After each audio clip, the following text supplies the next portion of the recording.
Welcome to another installment of Dr. Lani's Be Your Own Health Expert series, where you get in-depth learning to take charge of your health and guide your own treatment as you converse with doctors and health teams.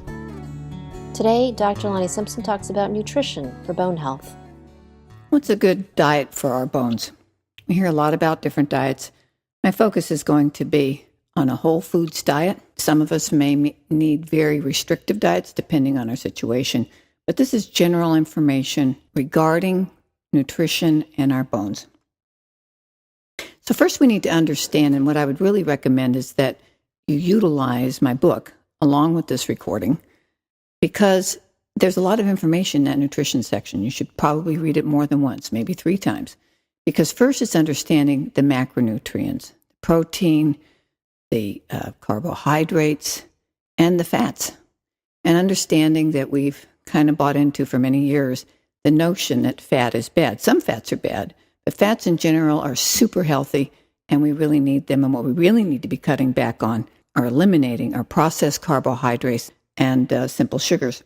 So protein in general is 1/2 gram per pound of body weight. And again, you want to get a better idea, read about that in my book. But this is important because a lot of people who come to me, and primarily women, see me for osteoporosis or having had fractures, which low trauma fractures automatically puts them in the category of osteoporosis. They're small people. They're small bone people quite often. And what I see is with each decade of life, a lot of these small people, small women, eat less. They don't eat as much. And what they're often given to supplement their diet is Ensure, which is a product that has some protein in it, but we can be doing this on our own, most of us, and we should. And we can do that with smoothies, which I'll talk about a little bit later. But right now, I want to talk about food, real food. So if the food looks like it comes from the planet, that's what we want. The less processed food, the better, okay? So protein, again, super important. As we age, the people who have the most advanced osteoporosis often also have sarcopenia, which is muscle wasting. So it's very important to get that protein and, of course, exercise to keep the muscles strong. Oils, olive oil, coconut oil, fish oil, all these oils are super important. We should be getting them on a daily basis in our diet. And often some people have to take supplements. But these oils are natural anti-inflammatories. Hemp seeds and chia seeds, I put them in my smoothies. They're fabulous. Or you can put them over, especially chia seeds, over in salad. So these are ways we can add super protein, super excellent oils into our daily regimen. And it's not that difficult. Sardines. Now, sardines are full of protein. They also have fats, good fats, and they also have a lot of calcium. So they're like kind of the perfect food. Personally, I don't like them. We can't all eat them, but I'm just saying, sardines are a great thing. In terms of fats, we want to stay away from simple fats that, safflower oils, things like that. You want to stay away from frying foods, honestly. You want to get oils, like, again, a good olive oil, and you put that on things rather than, say, cook with it. If you do have to cook with an oil, you want something such as a coconut oil or a palm oil. Nutiva makes a good palm oil. I recommend them because they're also aware of sustainability of the forests. That's a very good oil. And carbohydrates. Carbohydrates are vegetables and fruit. Those are the healthy carbohydrates. I think most of us tend to think of carbohydrates as the breads and the cakes and the sugar, all that stuff. And those are carbs. Those are processed carbs. But for carbohydrates, which should be maybe 40% of the diet, we should be leaning on vegetables and some fruit. Like, 5 servings of vegetables, maybe a handful. You can get a lot of that if you do one big salad, right? And some fruit. And leaning on berries is good when they're in season because they're lower in sugar. Bananas, they're good, by the way. We have kind of gotten a bad rap, but one thing is you don't want to let bananas get really brown, because you know how that is. When they get really super brown, they are very, very sweet. So when I get bananas, before they go brown, if I need to, I freeze them. I peel them and freeze them and then add those to smoothies because I don't want to dump sugar in high doses into my system. One way to think about sugar is that the dose makes the poison. And this is true often in many things, at least that I've seen, including calcium, by the way, which I'll talk about a little later. But the dose makes the poison. So you don't want much of it, and you don't want a lot of it at one time, so your body has to deal with it, such as fruit juices and things like that. The other thing we hear a lot about in terms of diet is alkaline acid, leaning more towards alkaline diet, meaning that the foods that we eat are more alkaline or they produce an alkaline response in the body. And you also have a chart. And the chart regarding, and if you don't have one and you're listening to this, you can get them online. But notice the things that are most acidic. And why is that important? Because if you chronically eat acid-forming foods, and the body responds to that, that's inflammatory. But look at the things that are in that most acidic category. Beer, soda, ice cream, beef, sugar, puddings, jams, and even some healthy foods. Processed flours. Okay, well, there's a clue there. But even some healthy foods are in there, like hazelnuts and walnuts and Brazil nuts, but we don't eat a ton of those usually. I shouldn't. Cottonseed oil is a terrible oil. Just avoid that completely. And you'll notice the things in the alkaline, most alkaline, baking soda, sea salt. So sea salt's different than table salt in many ways. It doesn't contain iodine. Regular sea salt does not. It also doesn't contain other additives. So if people need iodine, I think they should be getting it from like kelp, sea vegetable kinds of things, or fish, or taking a supplement if need be, but not from table salt. Umabushi plum, very salty, and it's very alkaline. Pumpkin seeds. Pumpkin seeds are amazing. You want to get fresh pumpkin seeds. They should taste fresh, not rancid. And I do a tablespoon a day. They're very, very high in magnesium. So lentils. So I'm not going to read this whole thing. You can look at it, but you basically, how you think about the alkaline diet is your diet doesn't have to be perfect, but you should be leaning more in that alkaline arena and getting rid of most of those nasty, bad foods, especially in column 1, and a lot of them that are in number 2. Corn. You should minimize your corn intake. There's other things here, but again, you can have acidic kinds of foods, but you just don't want to get a lot of them. And interestingly enough, lime and lemon are very alkalizing in the body. Some people have a hard time with that. If they have joint and muscle pain, some people joint pain in particular, are sensitive to citrus. Not everybody. And can cause some joint issues for some people. So again, everyone's different. This is general good information regarding bone health for the vast majority of people. Okay, so again, hemp and chia seeds, add to things. Sardines, so we've covered all that. And healthy protein. So what's healthy protein? We'll go back to protein for a minute. Well, I was a vegetarian for 15 years. And at the end of that didn't do so well for me because I really, in my case, was not getting enough protein. And I was relying a lot on soy and processed soy. And that's what a lot of vegetarians do, unfortunately. But personally, I went back to eating small amounts of organic turkey and chicken, eggs, and fish. So I eat fish 2 or 3 times a week. But I have one of those sources at least once a day. Again, I don't eat a lot. I'm a small person, so I eat small amounts. And that's why I have to be careful because I don't eat a lot. It's hard for me to get a lot of the nutrition. So when you see some of these studies that are done saying how much calcium you should do or how much calcium people consume in a certain part of the world, therefore calcium supplements should not be for you, it's not necessarily true for you. I'm not average American in diet or any other way. And so I have to look at myself individually, and all of us do. So when you see these studies, it doesn't mean that it applies to you. Here's a section about digestion, because digestion is critical and often changes as we're aging. One of the hits that a lot of women take is around menopause, and their digestion can take a hit, especially if they've already been having some problems. One of the things that estrogen does is it impacts or the lack of estrogen impacts mucosal linings, and the stomach is included in that. So again, not everybody. People who had a really strong digestive system sometimes never feel this kind of difference, but some do. Or maybe there's something kind of lurking in the background, and now you have menopause, and bam, this thing has become a real problem.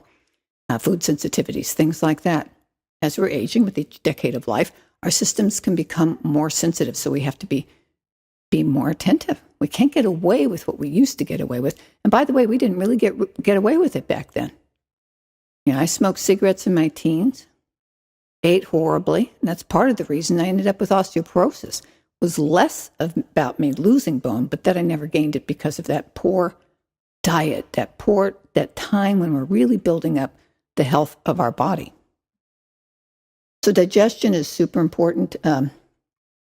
We want to ingest and increase our soluble fiber. There's a lot more studies are being done now on pre-biotics. We've all heard about probiotics, but prebiotics is really the way of the future. Prebiotics feed the healthy bacteria in our gut. And by the way, we all have different types of healthy bacteria. Eventually, we're going to be able to know what those are and specifically feed them, because we want to encourage the healthy bacteria that is in our gut. We want to feed them rather than taking probiotics all the time. We want to eat the foods that are going to actually feed the good bacteria. Psyllium husk, for instance, is not a soluble fiber, but some foods that include soluble fiber are split peas, lentils, black beans, lima beans, artichokes. I eat a lot of artichokes. I love artichokes. Peas, broccoli, Brussels sprouts, and there are many more. You could look them up, soluble fiber and see what you can find there. Also, one of the supplements that I recommend for some people is acacia fiber. That's soluble fiber, and you can mix it in with a smoothie or whatever, and you get a really good dose of that, and that's very good soluble fiber. Also, fermented cabbage is good for digestion, and you actually get natural probiotics in there because the bacteria of fermentation produces it, and even vitamin K2, there's some in there. Not a lot, but it's a very, very healthy food. And the fermented food that actually creates the most MK7, which a lot of us have heard about for bones and heart health, is natto, which is a fermented soybean. If you like natto and can incorporate it in your diet, great. A lot of people, it's very much, I would say, an acquired taste. Apple cider vinegar. It's lower in acidity than other vinegars, and just super healthy. My salad dressings with it all the time. It's really easy. I make about at least almost a lot of times a quart of apple cider vinegar dressing that I can put on vegetables as well as salad. And it's just great. Prunes can be really good. Prunes are good, and there have been some studies that show that prunes may stimulate increase in bone density. I think if that were really, really played out, I don't know if it really would, or if we had like 1,000 people eating prunes every day. But nevertheless, in small studies, it does seem to be somewhat stimulatory in terms of increasing osteoblastic, meaning the bone building aspect of bone. So prunes are good to add, but obviously it can cause loose stools, and loose stools is something you don't want. That's a bigger concern for me than constipation. Constipation, the vast majority of people with constipation, that can be resolved quite easily. Loose stools. I'll just add something about loose stools here really quick. 2 supplements that absolutely can cause that is magnesium. Too much magnesium, as well as too much vitamin C. So a lot of times when people have that problem, I'll just have them stop all supplements and see what happens.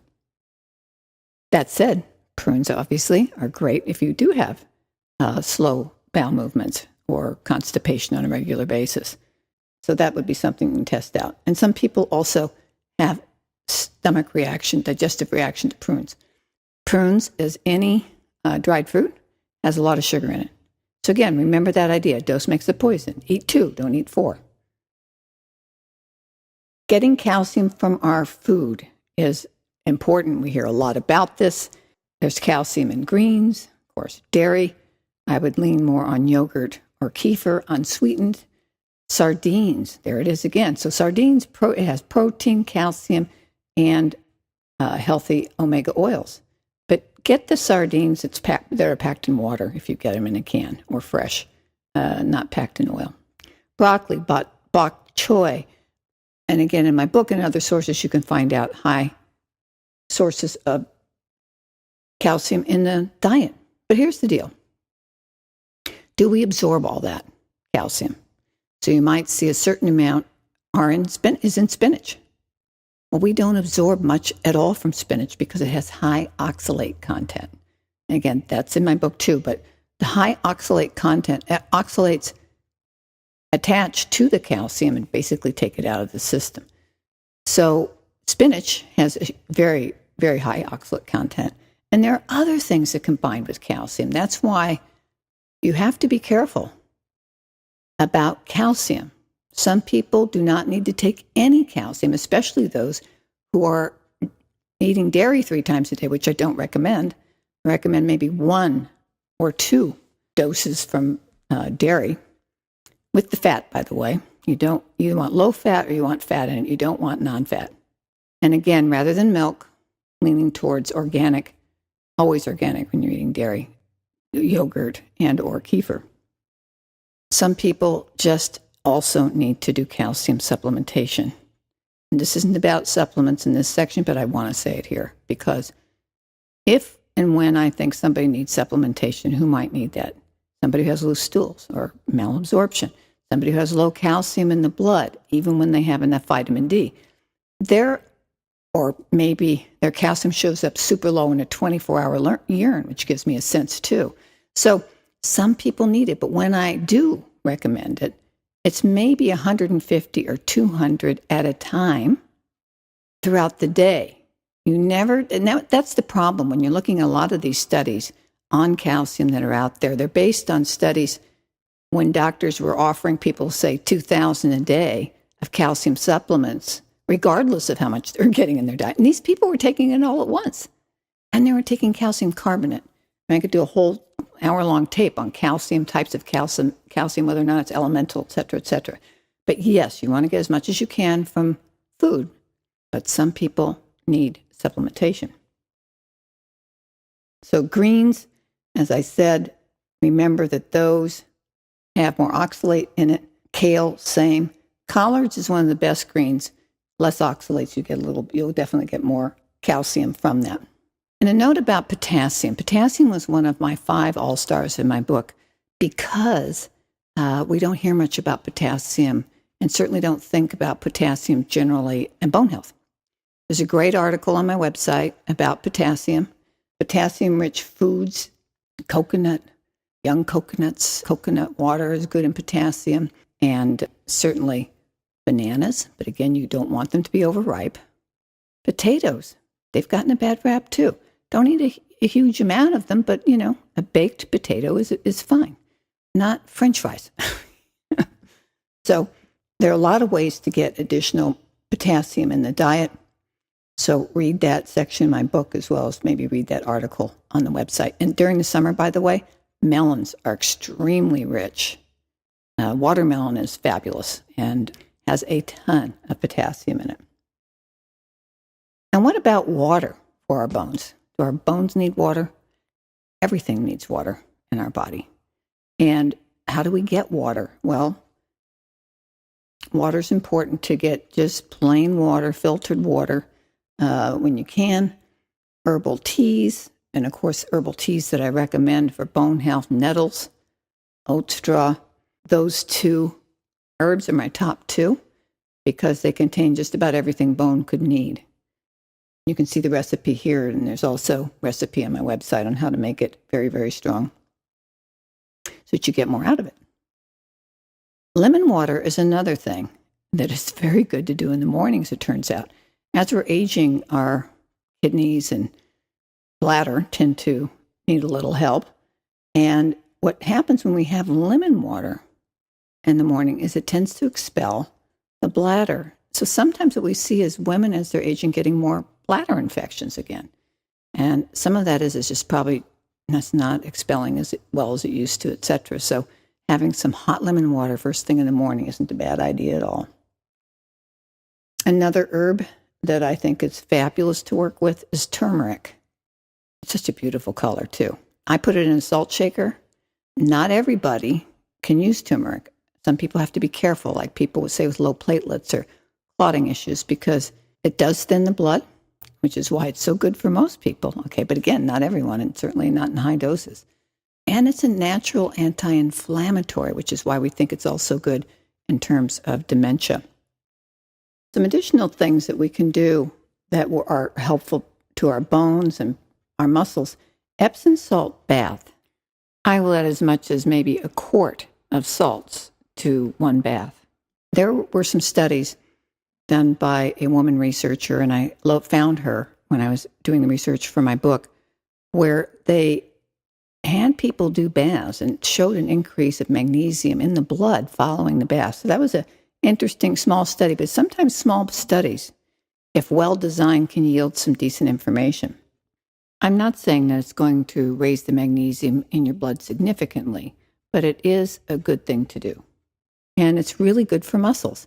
It's especially good if I had a lot of arthritis in my hands or feet. I would be making very thick solution of Epsom salt and hot water, maybe like a cup or a quart of water or a few quarts of water. So the studies have shown in this particular case, when you do that, it can help with osteoarthritis. And just in general, heat is really great. Well, osteoarthritis, let's think about that word. Osteoarthritis, itis means inflammation of the joint. So that's when pain is occurring. When the pain isn't there, it's osteoarthrosis condition of. And the condition of joints that have deteriorated, discs in the spine that have deteriorated, and our fingers and our joints are getting tighter and tighter. Heat is good unless you're having a lot of swelling, because the heat brings nutrition into the area. One thing I say to people, wear gloves. You shouldn't let your hands be cold all the time. You want to be able to get that nutrition down there. You want to have that warmth. Another thing that I think is a great thing to do, a lot of us don't have access to a far infrared sauna, but boy, they are great. And for small people, you've got to be careful with it because you tend to burn a lot of calories in a very short period of time, something like 500 or 745 minutes once you start sweating. But we don't sweat so much as we're aging. From my experience working with women who are post-menopause and post-hot flashes, don't sweat as much. And they have to do a tremendous amount of exercise, often just to break a sweat. So sweating is a good thing. And it helps to get rid of impurities in the body. I know the medical profession tends not to necessarily agree with this, but sweating is a good thing. And being really warm is a good thing. And if you don't have access to far infrared, saunas in general, or anything that will heat up the body, is a good thing to do. Exercise, of course, is one of the best things, but some people can't exercise. Maybe they're having problems with their joints or whatever, and getting into some heat could be a really good thing. Okay, so I'm going to end the nutrition section with discussing a smoothie and why smoothies are maybe a good idea for you to consider.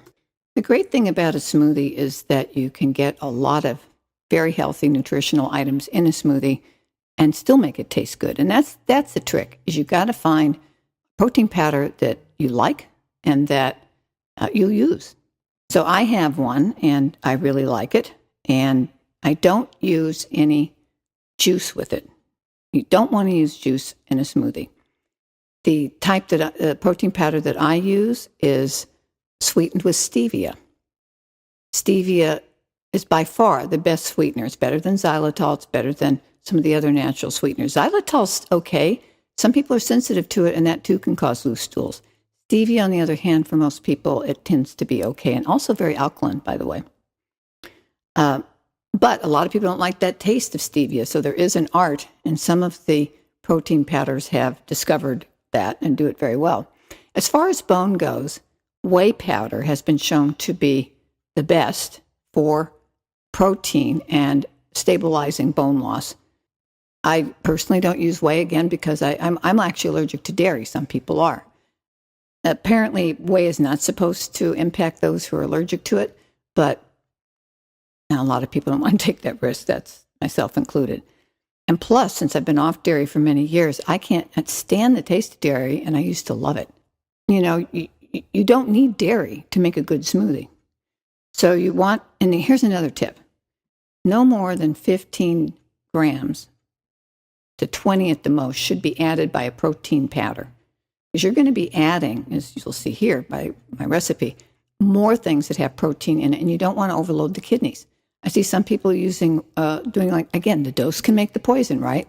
35 grams of protein. You don't want to get that much at one time. Not good for the kidneys. So I add 1 tablespoon each of pumpkin seeds, hemp, sometimes flax, and chia seeds. And you want to make sure that they're not rancid. I keep them refrigerated or in the freezer.